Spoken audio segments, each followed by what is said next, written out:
Que Dios les bendiga a todos, hermanos. Quiero animarle, invitarle a que disfrute estar en la presencia de Dios. A veces nuestros problemas personales nos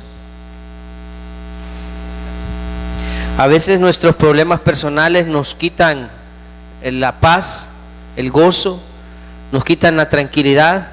Pero yo le invito esta noche a que usted pueda echar toda su ansiedad delante de Dios. Quítese, despójese de todas sus cargas y deje que el Señor le dé descanso. Como dice la Biblia: venid a mí todos los que estáis trabajados y cargados, y yo os haré descansar. Bueno, este es el momento para los pequeñitos de 3 a 6 años, para que vayan a iglesia infantil. Si hubiesen pequeñitos que quieran ir a iglesia infantil, este es el momento. Bueno, hermanos, esta noche vamos a hablar, les decía en la mañana, el título del mensaje de hoy es causas de la decadencia en la familia. Vamos a ver a la luz de las Escrituras algunos de los motivos por los cuales las familias caen en decadencia, y vamos a ver que también es el término decadencia. Le voy a pedir que abra su Biblia, por favor, en el libro del profeta Miqueas, en el Antiguo Testamento, el libro del profeta Miqueas, capítulo 7, versículos del 1 al 7. Ahí hay una descripción bastante detallada de una situación, o más bien de la situación de un pueblo, de una sociedad. Y vamos a ver de quiénes habla la Biblia en este pasaje. Miqueas capítulo 7, versículos del 1 hasta el 7. Me dicen amén cuando encuentren la cita, hermanos. Vale, leamos entonces el pasaje que dice de la siguiente manera. Dice el profeta Miqueas: ay de mí, porque estoy como cuando han recogido los frutos del verano, como cuando han rebuscado después de la vendimia, y no queda racimo para comer. Mi alma deseó los primeros frutos, faltó el misericordioso de la tierra. Y dice, ¿qué dice después, hermano? Y ninguno hay recto entre los hombres. Esa era la condición del pueblo de aquel momento. Ninguno hay recto entre los hombres. Todos acechan por sangre. Cada cual arma red a su hermano para completar la maldad con sus manos. El príncipe demanda y el juez juzga por recompensa. Mire, cualquier parecido es pura coincidencia. El grande habla el antojo de su alma y lo confirman. El mejor de ellos es como el espino, el más recto como el zarzal. El día de tu castigo viene, el que anunciaron tus atalayas, ahora será su confusión. No, y mire lo que dice la Escritura: no creáis en quién, dice, ni confiéis en quién. ¿Y quiénes eran los príncipes, o a quiénes se refiere la Biblia cuando dice príncipes?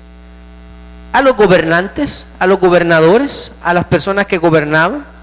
No confiéis en príncipes. Y mire qué más: de la que duerme a tu lado. Uy, imagínense cuál era la situación del pueblo en aquel tiempo, hermano. De la que duerme a tu lado y del que duerme a tu lado también. No abras tu boca. Y sigue describiendo la condición de aquel pueblo, porque el hijo deshonra al padre, la hija se levanta contra la madre, la nuera contra su suegra, y los enemigos del hombre. Qué tremendo, hermano. ¿De dónde salen los enemigos según este pasaje?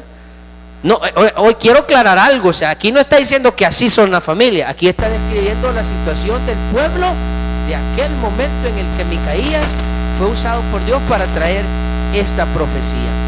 Mas yo, dice Miqueas, a Jehová miraré, esperaré en el Dios de mi salvación, el Dios mío me oirá. Oremos. Dios y Padre nuestro, esta noche de nuevo, Señor, estamos aquí para escuchar tu voz, para oír tu consejo y tu sabiduría, Señor. Revélate a nuestras vidas, Padre. Necesitamos oír tus consejos, tus amonestaciones también. Corrige nuestras vidas, Padre. Si en algo estamos equivocados, por favor, ayúdanos a enmendar nuestra manera de vivir. Señor, estamos aquí porque queremos vivir de acuerdo a tu voluntad. Queremos agradarte, Señor. Queremos que nos bendigas. Queremos ser una generación temerosa de ti, una generación que manifieste tu gloria y tu reino en esta tierra, Señor. Dios mío, úsanos, usa nuestras vidas, Señor, para hacer luz en medio de las tinieblas, que el país del Salvador, que nuestra ciudad de Zaragoza pueda ver una transformación para bien, Señor, a causa de tu pueblo, a causa de tu iglesia, de tu remanente que te ama, que te teme, que escucha tu voz y que te obedece, mi Dios. Esa es la razón por la que nos congregamos aquí. Además de adorarte, además de exaltar tu nombre, Señor, nos reunimos para recibir tu palabra, tu consejo y tu dirección. Bendícenos esta noche, que para eso hemos venido, mi Dios, para escuchar tu voz. Espíritu Santo, haz la obra en cada uno de los que estamos aquí reunidos hoy. A ti, Señor, te bendecimos, te damos gracias y te damos todo el honor. En el nombre de nuestro Señor y Salvador Jesucristo oramos. Amén y amén. Bueno, le decía, este pasaje describe la condición espiritual y la condición moral del pueblo de Israel del tiempo en el que Miqueas profetizó. Era un tiempo tristemente de una decadencia del pueblo, en el que, digamos así, el carácter del pueblo reflejaba el carácter de sus líderes, el carácter de quienes dirigían a la nación. El pueblo estaba siendo un reflejo de quienes estaban al frente, o viceversa, o los que estaban al frente eran un reflejo de la condición moral y espiritual del pueblo. Veamos en qué tiempo sucedieron estas cosas. ¿Quién estaba al frente de la nación? En este caso del reino del sur, el reino de Judá. Ya el pueblo, la nación de Israel se había dividido en el reino del norte y del sur, y en el reino del sur, o sea, en Judá, estaba gobernando el rey Acaz. Quiero que lo vea ahí en el libro de Miqueas, en el capítulo 1 y versículo 1, por favor. Miqueas capítulo 1, versículo 1. Palabra de Jehová. Aquí está la introducción de cuando el profeta hace la presentación de su mensaje, y dice: palabra de Jehová que vino a Miqueas de Moreset en días de Jotán, Acaz y Ezequías, reyes de ¿dónde dice? De Judá. Lo que vio sobre Samaria y Jerusalén. Samaria era la capital del reino del norte y Jerusalén era la capital del reino del sur. Y específicamente lo que se menciona en el capítulo 7 estaba dirigido hacia el rey Acaz, el reino del sur, en Jerusalén, en Judea. Quiero que vaya conmigo ahora al segundo libro de Reyes, capítulo 16, versículos del 1 al 4. Ya vimos a quién estaba dirigida, en qué momento. Ahora veamos qué dice acerca de quien gobernaba al pueblo en aquel tiempo. Dice el segundo libro de Reyes 16 del 1 al 4. En el año 17 de Peca, hijo de Remalías, comenzó a reinar Acaz, que es de quien habla el libro de Miqueas, hijo de Jotán, rey de Judá. Cuando comenzó a reinar Acaz era de 20 años y reinó en Jerusalén 16 años. Y mire cuál fue, por qué se distinguió este rey. Y no hizo, dice así, no hizo lo recto ante los ojos de Jehová su Dios, como David su padre. Antes anduvo en el camino de los reyes de Israel, que eran los reyes del norte, y aún hizo pasar por fuego a su hijo. Hermano, eso de hacer pasar por fuego es que había sacrificado a su hijo a un dios pagano, lo había ofrecido en holocausto a su hijo. Hizo pasar a su hijo por fuego, según las prácticas abominables de las naciones que Jehová echó de delante de los hijos de Israel. Asimismo sacrificó y quemó incienso en los lugares altos, sobre los collados y debajo de todo árbol frondoso. Ahí está una breve descripción del carácter del gobernante del pueblo, del momento en el que Miqueas da esta profecía que hoy estamos viendo en detalle. Y me regreso a Miqueas capítulo 7.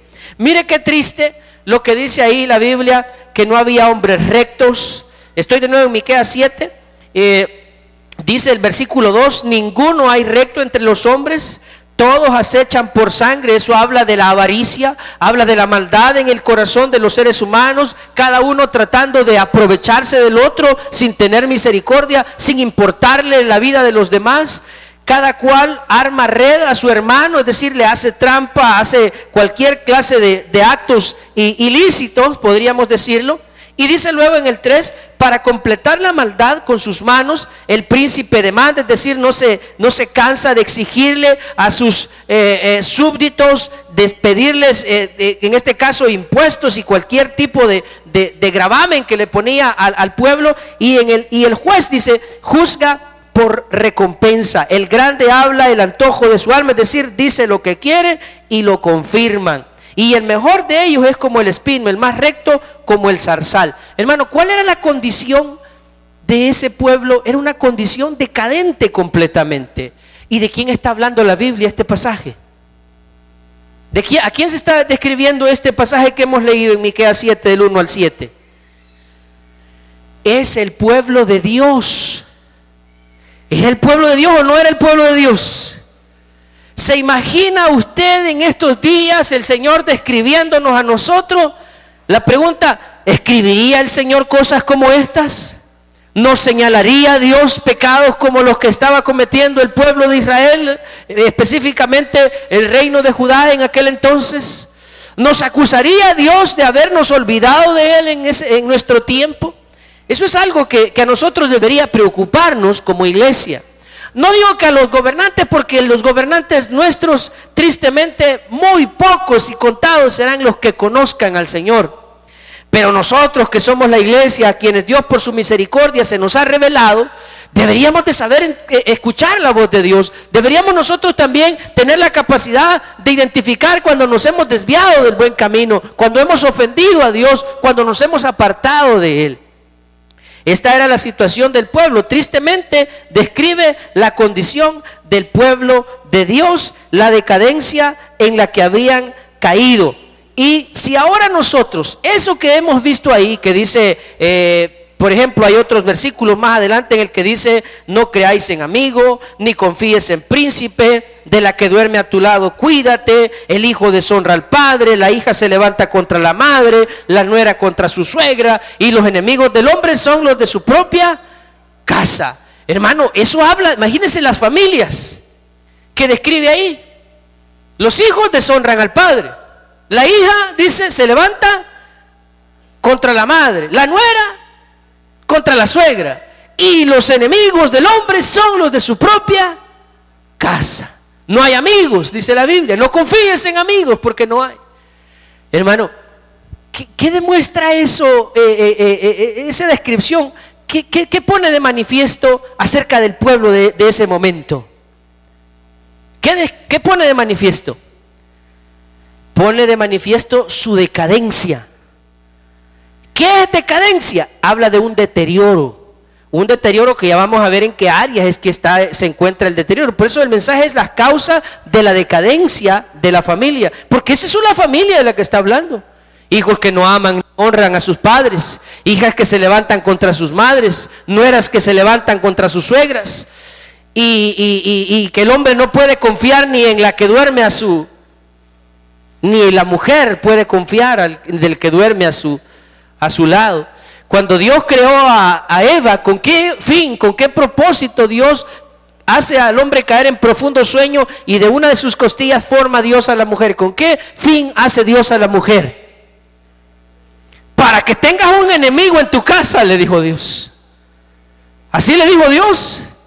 Esa fue la intención de Dios cuando decide formar a la mujer de una costilla del hombre. Te voy a crear a tu peor enemigo. ¿Cuál fue la intención de Dios? Dijo Dios, no es bueno que Adán esté solo. Lo veo triste. Lo veo triste. Le haré ayuda idónea. ¿Qué le hizo Dios? Ayuda idónea. Dios creó a la mujer para hacer feliz al hombre. Pero la descripción que tenemos en el libro del profeta Miqueas, en el capítulo 7, no habla de una situación tal como Dios la diseñó. Habla de una situación, y ahí entra el término, decadente. una situación deteriorada, una situación en la que el propósito de Dios había quedado atrás. Y parece que la obra del enemigo, que dice la Escritura que él vino a hurtar, matar y destruir. Él vino a destruir la obra de Dios. Él vino a destruir el propósito de Dios en nuestra vida. Y si nosotros no somos sabios ni entendidos en escuchar la voz de Dios y el consejo de Dios, vamos a ser parte también de esa decadencia. Y aquí es donde como iglesia debemos preguntarnos: ¿Dios nos ha puesto en este mundo para ser parte del mundo o para hacer la diferencia? Pero ¿qué es lo que realmente estamos siendo nosotros? ¿Qué están siendo nuestra familia? ¿Realmente nuestras casas, nuestros hijos, nuestros matrimonios están caminando de acuerdo al plan de Dios? ¿O somos nosotros parte de esa descripción como el pueblo de aquel tiempo? Que había enemigos en la propia casa, familias donde los hermanos no se hablan, donde los padres, los hijos son enemigos, donde los cónyuges se aborrecen. Ese tipo de situaciones aún suceden hoy en día, y no solamente entre los inconversos, suceden entre hijos de Dios también. Y por eso, hermanos, es que esta noche el Señor nos trae aquí para amonestarnos, si usted lo quiere ver de esa manera, por un lado. Por otro lado también para llamar nuestra atención el Señor, y para decirnos que estamos aquí para hacer luz en medio de las tinieblas, y no para ser parte del problema, sino la solución de lo que este mundo necesita. Y dice entonces ahí que la situación en la que se encontraba el pueblo era una situación decadente. La decadencia era la razón de que se encontraran en dicha situación. El deterioro, el abandonar los principios que Dios nos había planteado en su palabra para poder dirigir las familias, era la causa de la situación que atravesaba el pueblo. Ahora bien, vamos a preguntarnos en qué áreas se encontraba la decadencia del pueblo. ¿Cuáles eran las razones de que se encontraran tan deterioradas las relaciones de la familia, las relaciones de los gobernantes, las relaciones con los demás? Porque ahí dice que no se podía confiar en nadie. Todo el mundo tendía acechanzas para derramar sangre. Una de esas áreas en las que había aparecido la decadencia era en el área espiritual. Yo quiero que vea conmigo siempre ahí en Miqueas, solamente que en el capítulo 6, versículos 6 al 8, por favor. Miqueas 6, del 6 al 8. ¿Lo tiene? Dios a través del profeta Miqueas le hace el siguiente cuestionamiento al pueblo: ¿con qué me presentaré ante Jehová y adoraré al Dios Altísimo? ¿Con qué? Y dice: me presentaré ante Él con holocaustos, con becerros de un año. La pregunta es: ¿se agradará Jehová de millares de carneros o de 10,000 arroyos de aceite? ¿Daré mi primogénito por mi rebelión, el fruto de mis entrañas por el pecado de mi alma? Es la pregunta. ¿Es eso lo que Dios quiere de mí? ¿Es eso lo que a Dios le agrada? Los holocaustos, los sacrificios, el aceite y todo lo que el pueblo puede ofrecerle. Diríamos nosotros: ¿es acaso a Dios le agrada que yo venga y sirva, que yo traiga mis ofrendas, que yo traiga algunos alimentos? ¿Será eso realmente lo que Dios espera de mí? ¿Cuál sería la respuesta? Ahí está. Dice: oh hombre, ¿y qué pide Jehová tu Dios de ti? Solamente hacer, ¿qué dice? Justicia, amar misericordia y humillarte ante tu Dios. Esas son las cosas que Dios pide. Es decir, hermanos, se entiende perfectamente en esos 3 versículos que lo que Israel estaba haciendo, aunque ofrecían sacrificios, aunque llevaban granos y aceite y otro tipo de ofrendas al templo con la idea supuestamente de agradar a Dios eso no le agradaba. Eso es lo que está diciendo. A Dios eso no le agradaba. ¿Con qué me presentaré? Era la pregunta. Y adoraré al Dios. Ofreceré a mis hijos, sacrificaré carneros, llevaré 10,000 arroyos de aceite. ¿Qué le voy a dar? Le daré el primogénito, mi primogénito, el fruto de mis entrañas a Dios por mi rebelión. No, dice el Señor, Él te ha declarado lo que quiere. Entonces, esto expresa o nos revela la decadencia espiritual del pueblo, el deterioro en su relación con Dios. Y eso es algo en lo que nosotros podemos caer también, hermano, cuando nosotros convertimos nuestra relación en un simple acto religioso. Nuestra relación con Dios no es otra cosa más que una costumbre, no es otra cosa más que un compromiso. Y hablo por aquellos que todavía ven el venir a la iglesia: tengo que ir a pasar la asistencia, tengo que ir a sacar el carnet. Entonces, ¿qué es para nosotros el venir ante la presencia de Dios? ¿Es realmente un deleite? ¿Es para nosotros una necesidad? ¿Tenemos hambre de Dios o es costumbre? ¿Es obligación? ¿Por qué razón usted visita este lugar? Esa es una pregunta que debemos hacernos. Y si llegamos a la conclusión que lo que nos mueve a venir aquí no es nuestro amor con Dios, sino más bien un compromiso, entonces yo le tengo una noticia: usted espiritualmente está en decadencia. ¿Me escuchó lo que le dije? ¿Por qué? Porque usted ya no siente amor por Dios. Si usted no viene aquí por amor a Dios, usted no, ¿cómo me va a decir que ama a Dios? ¿Y cómo le muestra usted su amor? Le decía esta mañana a los hermanos acerca de la fe. La Biblia dice, muéstrame tu fe sin obras y yo te mostraré mi fe con mis obras. El Señor no dijo: si me aman, díganlo. ¿Qué dijo Jesús si le amábamos? Si me amáis, guardad mis mandamientos. Entonces, si usted y yo decimos amar a Dios, ¿qué tenemos que hacer? Decirlo. ¿Cuántos aman a Dios? Amén. Sí, demuéstrelo. Demuéstrelo.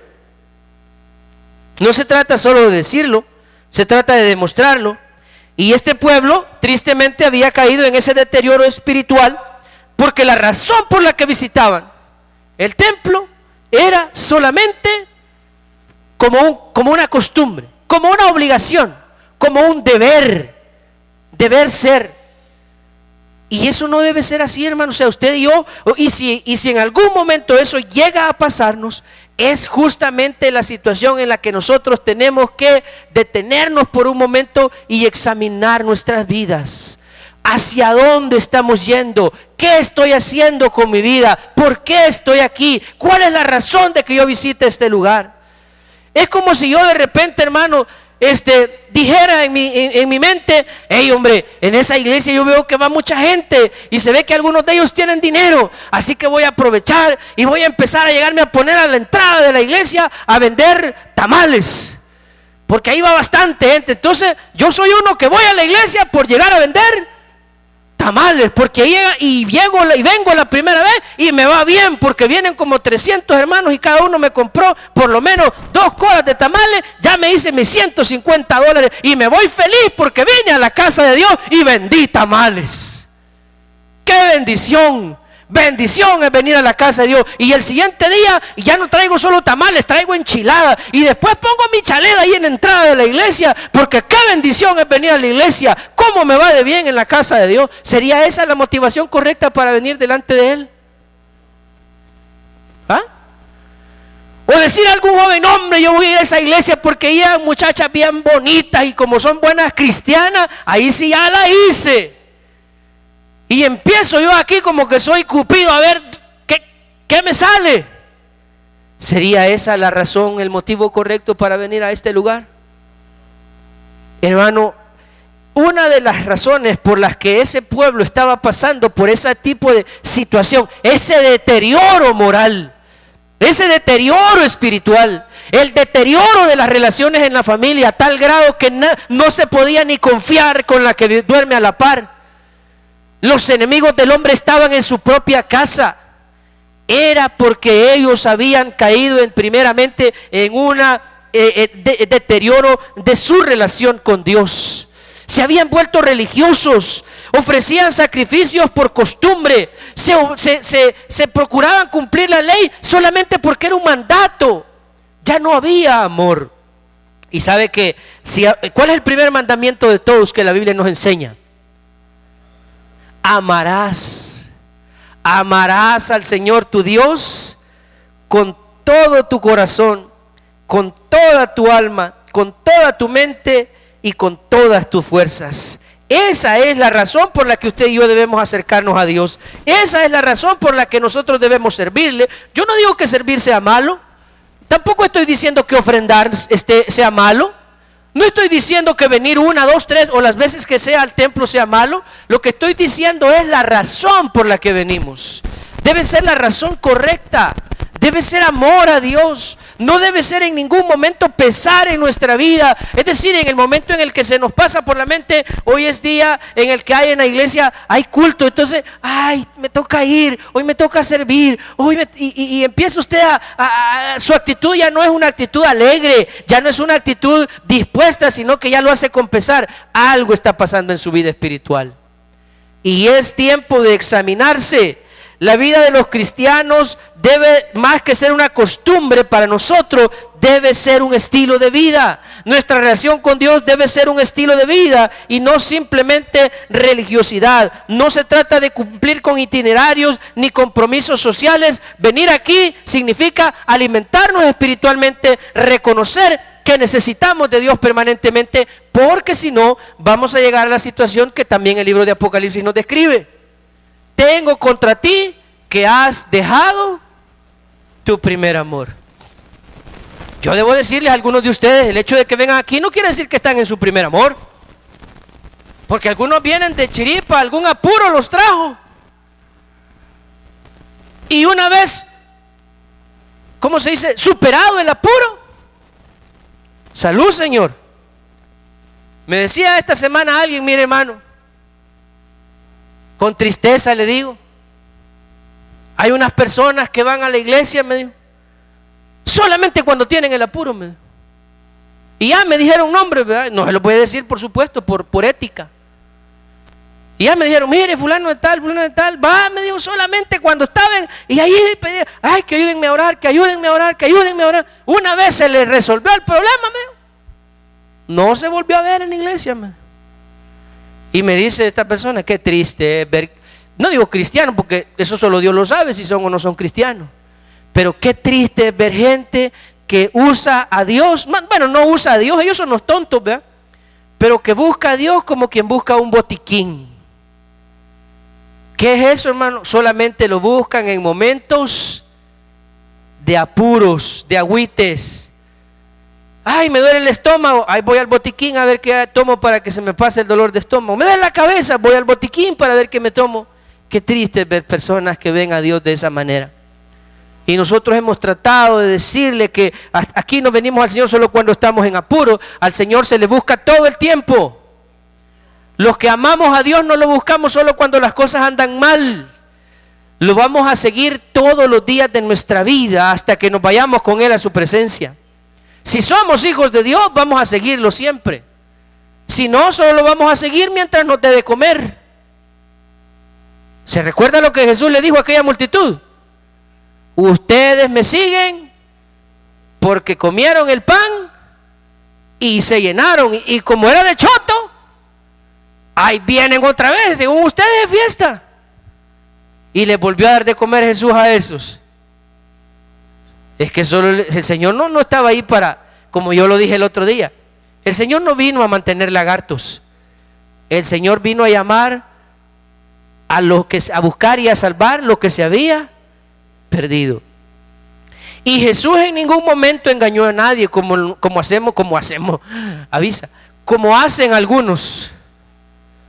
¿Sí? Como hacen algunos, los políticos, algunos ministros gangueros también, que andan ofreciéndole a la gente cielos falsos, prometiéndole cosas que no van a suceder, y luego engañan a las personas prometiéndoles cosas que no está en su poder, valga la redundancia, cumplirles. Yo he escuchado de testimonios de personas, he conocido testimonios de personas en que en su iglesia digo, hermano, usted siembre su carro y va a ver que Dios le va a dar un carro nuevo. Y los hermanos que dejan dar garabatos por el amor a un carro nuevo, le van a regalar el carro a alguien más. Y alguien recibe un carro y contento, qué chivo, ¿verdad? El Señor me bendijo. Pero el otro que se quedó esperando el carro nuevo, no llegó nunca. Porque un charlatán llegó a decirles que si él daba su carro, Dios le iba a dar otro más nuevo. Y eso no está en la Biblia. El Señor dice que si tenemos de dar algo, lo demos con liberalidad y por amor. Pero no constituye ningún compromiso con Dios, como algunos creen, que si da $100, Dios le va a devolver 1000. Ah, no, vos pones 10 y vas a ver que Dios te va a dar 100. Hay algunos que creen que esta es la lotería. No, mis hermanos. Lo que quiero decir es que el Señor en ningún momento vino a engañarnos. Él vino a llamar a sus escogidos, y por eso Él decía: el que tiene oídos para oír, que oiga. Y nunca les mintió. Jesús le dijo: si alguno quiere venir en pos de mí, niéguese a sí mismo, tome su cruz cada día y sígame. Las zorras tienen guaridas, las aves del cielo tienen nido, pero el Hijo del Hombre no tiene donde recostar su cabeza. Le dijo a uno que lo quería seguir.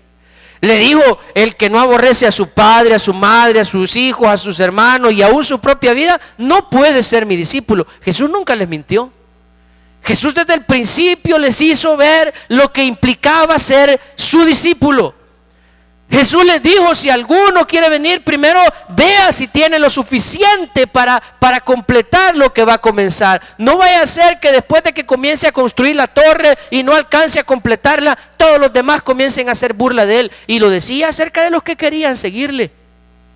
Entonces, resulta que a muchos hoy les han ofrecido, les han enseñado un evangelio falso, un evangelio basado en mentiras, en ideologías de hombres que ofrecen cosas para que la gente siga, y luego las personas nunca se comprometen con Dios, y luego sus vidas son decadentes. ¿Por qué? Porque no les han enseñado a amar, a temer, a servir a Dios. Y este es el compromiso. Mire, Dios usó al profeta Miqueas para señalar un problema. Dios usó a Miqueas para decirle al pueblo: esta es la situación de ustedes, y por esta situación juicio de Dios vendrá sobre sus vidas, sobre esta nación. Pero hay algo interesante, y quizás quiero dirigirme a ello en este momento. Ahí en el Miqueas 7, versículo 7. Si bien es cierto, Miqueas señala el problema, señala el mal en medio de la nación, también él expresa cuál debería de ser la solución al problema. Dice el versículo 7: mas yo, ¿qué dice? Esperaré, dice, en el Dios de mi salvación. En otras palabras, Miqueas estaba diciendo: pero yo pondré mi confianza en Dios. Yo seguiré a Dios. Aunque en este país o en esta nación, como dice Miqueas, no se pueda confiar en los gobernantes, porque eso dice en el versículo 5: no creáis en amigo, ni confiáis en príncipe. No tengas amigos, dijo Miqueas, porque en este tiempo no hay amigos. Está hablando de aquel tiempo.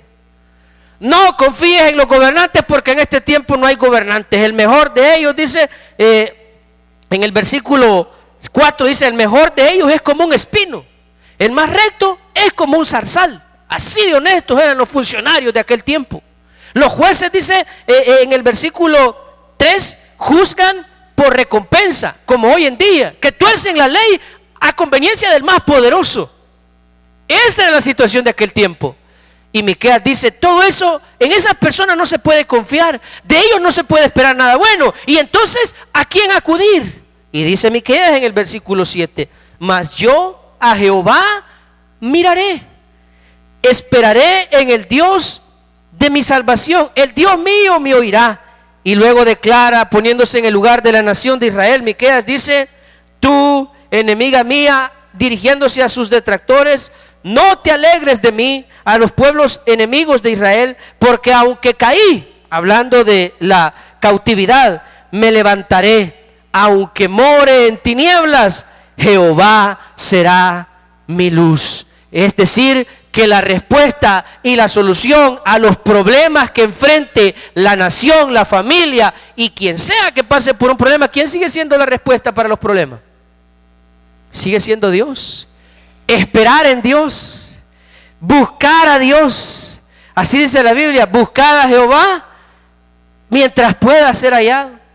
Hermano, Yo puedo decirle a usted con toda seguridad, en el poco tiempo que tengo de conocer al Señor, casi 19 años de conocer al Señor, yo he tenido la oportunidad de ver personas venir a Cristo, volverse al mundo, pasar una larga temporada y dolorosa temporada en el mundo y luego volver a Cristo. Claro, ya con cicatrices, para venir y decirle al Señor: ahora, Señor, de ti no me aparto. Yo he visto, no una, varias personas conozco yo, que vinieron, luego volvieron al mundo, para luego allá en el mundo, como le pasó al hijo pródigo, ¿verdad? Que fue a sufrir, a dar lástima, a pasar vergüenza, luego allá en el mundo volvieron en sí y regresan a la casa de su padre, de donde nunca debieron haber salido. Y estas personas podrían venir y decirle a alguien, aquellos que ahorita están pensando: yo ya no tengo ganas de seguir al Señor, ya me siento aburrido de tanto venir a la iglesia. Podrían venir y decirle: ¿sabes qué? No te estás perdiendo de nada. Allá al mundo, un hijo de Dios al mundo, lo único que va a ir a dar es lástima. Oiga lo que estoy diciendo. Un hijo de Dios al mundo, lo único que va a ir a dar es lástima. Y los cristianos, lo que vamos a sentir por él es pena. Cuando digo pena, es pesar en nuestro corazón. ¿O qué siente usted cuando ve a uno de los que fueron o fueron sus hermanos o son sus hermanos, cuando usted lo ve en desgracia? ¿Qué siente usted? ¿Gozo, alegría siente usted? Yo me he encontrado personas que en esta iglesia sirvieron. Personas que, no digo que han predicado aquí, pero personas que predicaban en grupos pequeños, en Beteles, y que hoy me los he encontrado borrachos, insultándome. Y yo, en lugar de sentir enojo o ira contra ellos, lo que siento es pesar en mi vida, en mi corazón, por ver su situación decadente. Pero ese es el resultado del deterioro de nuestra vida espiritual, mis hermanos. Si nosotros no tomamos conciencia de esto, si nosotros no nos percatamos de esta situación, corremos el riesgo en algún momento de llegar a ser uno de esos ejemplos. Ahí está el pueblo de Israel. ¿Cuál era la razón por la que estaban tan deterioradas sus relaciones? Porque se habían descuidado de su vida espiritual. En primer lugar, hay un pasaje también que nos refuerza esto. Quiero que vaya conmigo a Santiago, capítulo 4, versículos del 1 al 4. Santiago 4, del 1 al 4. Dice: ¿de dónde vienen las guerras y los pleitos entre vosotros? Que lo que había ya en lo que se describe en Miqueas era justamente eso: disputas, diferencias, divisiones entre las familias y en la sociedad de manera general. ¿De dónde vienen estas cosas? Dice el Señor: ¿no es de vuestras, ¿qué, hermanos? Pasiones, las cuales combaten en vuestros miembros. Codiciáis y no tenéis, matáis y ardéis de envidia y no podéis alcanzar, combatís y lucháis. Eso habla de aquellas personas que viven afanadas por lograr sus objetivos, pero fuera de la voluntad de Dios. Pero no tenéis lo que deseáis, porque no pedís. Pedís y no recibís, porque pedís mal, para gastar en vuestros deleites. Oh, almas adúlteras. Eso habla de la infidelidad hacia Dios. No dice del adulterio físico, sino del adulterio espiritual. Oh, almas adúlteras, ¿no sabéis que la amistad del mundo es enemistad contra Dios? Cualquiera pues que quiere ser amigo del mundo se constituye enemigo de Dios. Hay muchas personas que sí quieren vivir, prefieren quedar bien con el mundo que con el Señor. Hermano, para usted y para mí nuestra prioridad debe ser agradables delante de Dios. Si siendo agradables delante de Dios al mundo no le simpatizamos, eso no debe importarle a usted. Esta mañana veíamos en las Escrituras que el Señor le advirtió, les anunció a sus discípulos y les dijo: el mundo les aborrecerá. Por confiar en mí, el mundo les aborrecerá. Si usted es de las personas que anda queriendo quedar bien con el mundo, déjeme decirle que eso es una locura. La iglesia, la luz y las tinieblas jamás se van a mezclar. Nunca. Yo en algún tiempo de mi vida y de mi ministerio también intenté hacer eso. Yo dije, yo no quiero quedar mal con la gente del mundo también. Quiero quedar bien con los hermanos y también con los inconversos. Pero eso no se puede. Es imposible. Porque tratando nosotros de agradar a Dios, el mundo nos aborrecerá. Así es, tristemente. Antes, gracias a Dios, las cosas han cambiado mucho.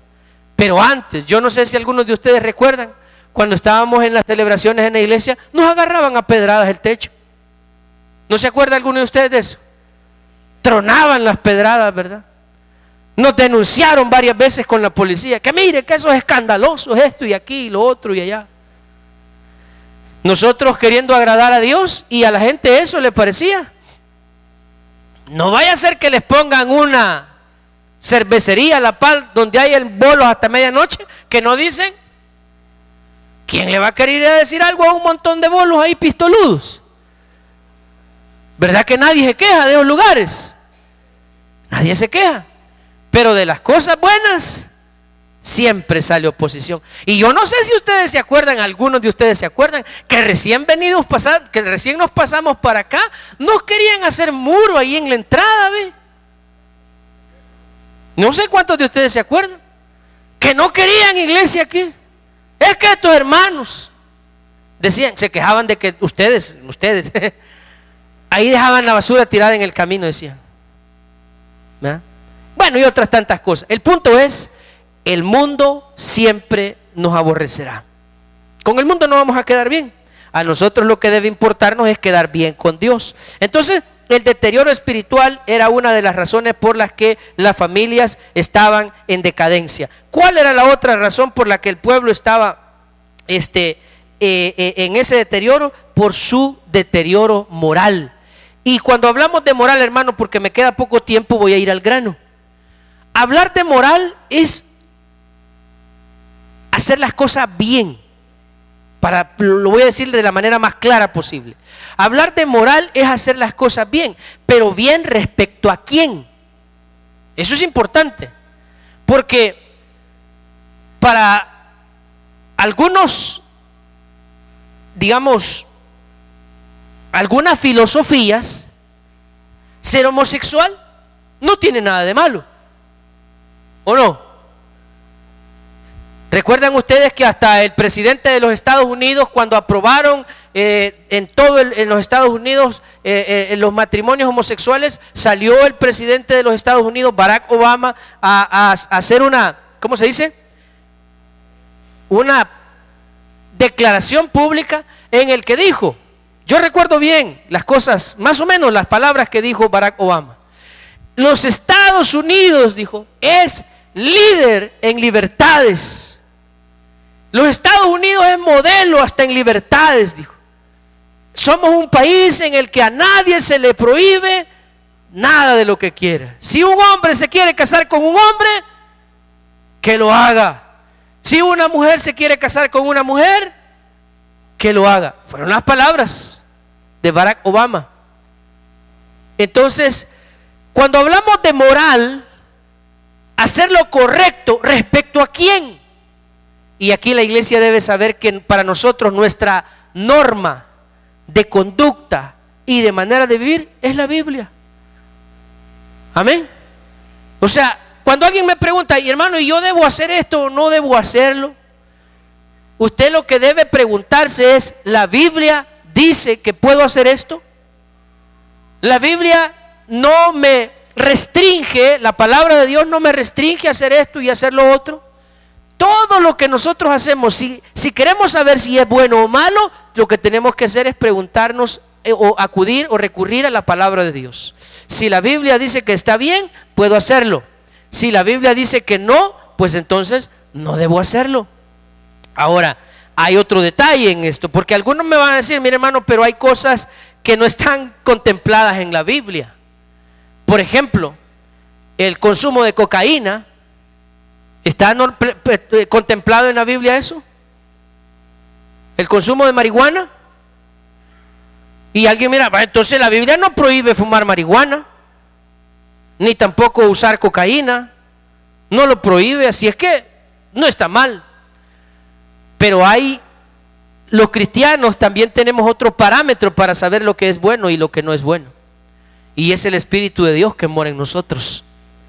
Hay cosas que no están contempladas textualmente en la Biblia, pero está de más saber que las drogas traen, como dijéramos, deterioro no solo a la vida físicamente, sino traen un deterioro moral a las personas y traen otra cantidad de consecuencias nefastas para la vida. Entonces, desde ese punto de vista, nosotros podemos decir perfectamente que es algo que no le agrada a Dios.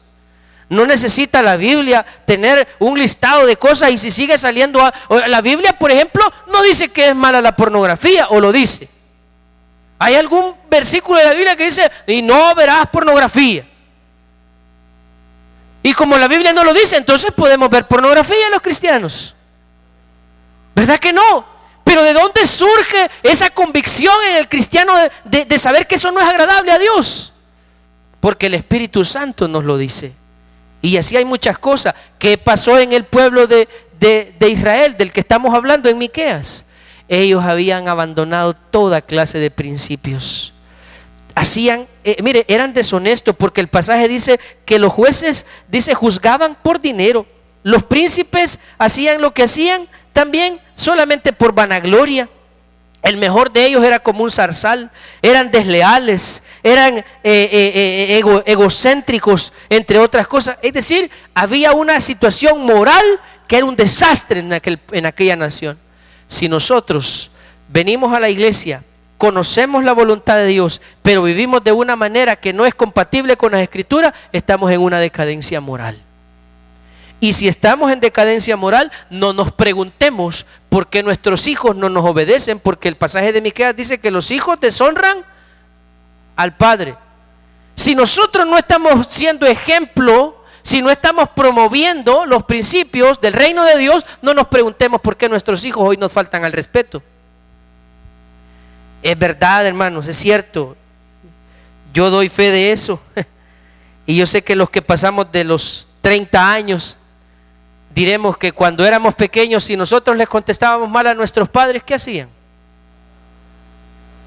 ¿Qué pasaba? Si usted se atrevía siquiera a decirle cuando su papá le decía, mira, anda a la tienda, hacerle siquiera así, ¿qué pasaba?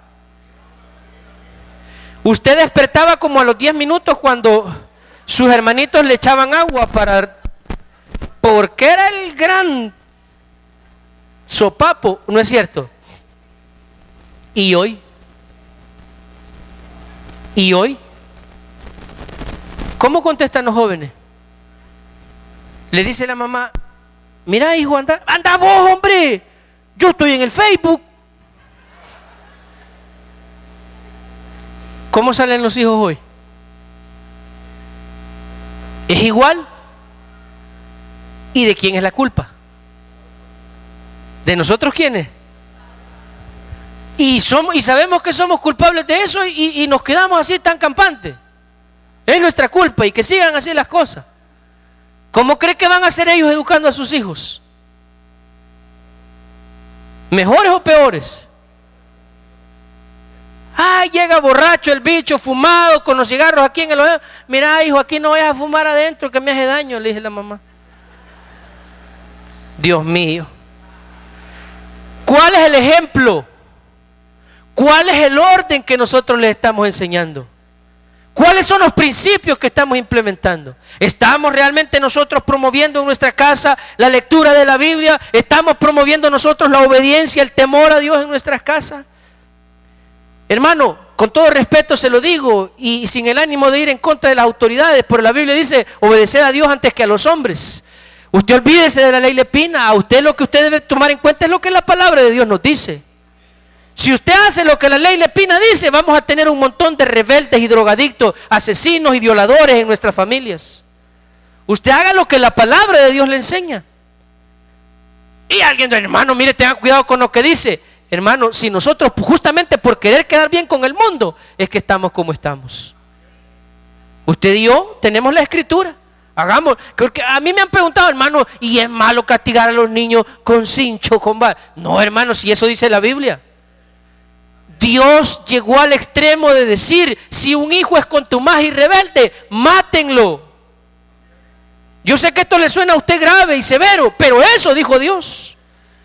Si un hijo es contumaz y rebelde, mátenlo, dijo. ¿Y usted cree que mataban cipotes a cada rato en el tiempo en que Dios dictó esa ley?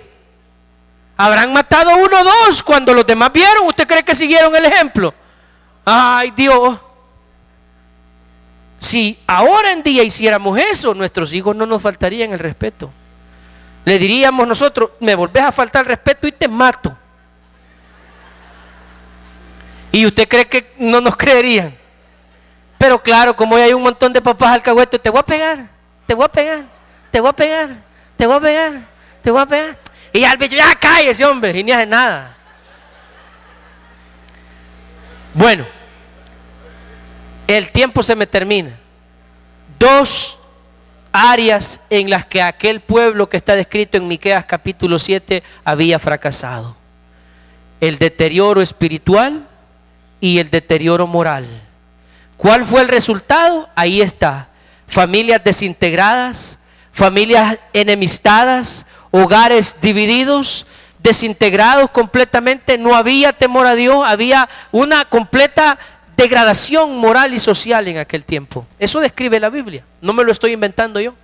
Y Dios nos pone eso como ejemplo para que nosotros ganemos experiencia, para que nosotros tomemos consejo de Dios. Hermano, si no ponemos atención, corremos el peligro de ser nosotros otra generación como esa.